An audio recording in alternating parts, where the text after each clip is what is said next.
everyone. Today I'm going to teach you guys how you'll be able to know when a zone is still valid and when a zone is not valid. Let me say example, you come to the market and then you are done identifying your zone. So I'm going to explain to you guys how you'll be able to know when those zones they are still valid. So let's look at the market chart. So we are looking at gold. So we have a resistance zone over here and we have a support zone over here, and we have a minor support, a minor support, a minor support, and a support zone. So let's say you come to the market and then you are done identifying your zone. That's this is your resistance zone and this is your support zone, by which from this resistance zone to this support zone is being considered as a consolidation zone, that we are anticipating a bullish candle to break this resistance zone and we are anticipating a bearish candle to break this support zone, for the candle to keep going up or for the candle to keep coming down. So this is your zone. So at this moment, your resistance zone and your support zone, they are still valid. The only reason by which this zone they are no longer valid is when you have a bearish candle should close like this, for the next candle to give you a bullish candle like this. I'm going to change this color to red. So change it to red, change this one to red.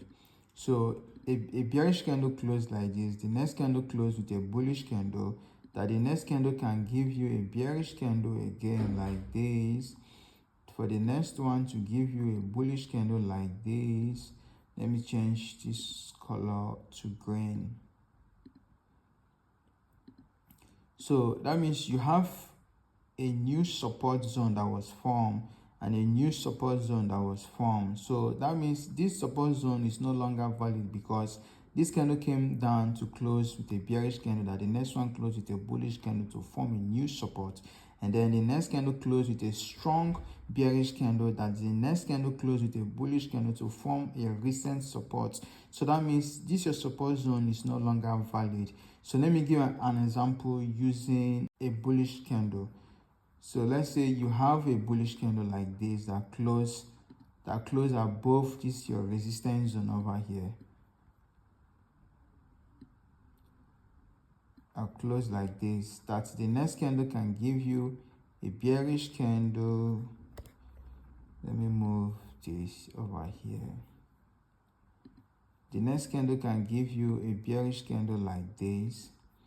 Let me change the color to red. That the next candle can give you a bullish candle to green. The next candle can give you a bullish candle, and the next candle will give you a bearish candle. Let me change it to red.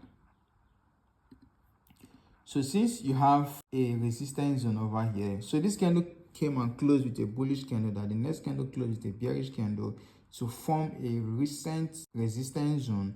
The next candle broke the high of this bearish candle and closed with a strong bullish candle, by which the next candle closed with a bearish candle to form a recent resistance zone as well.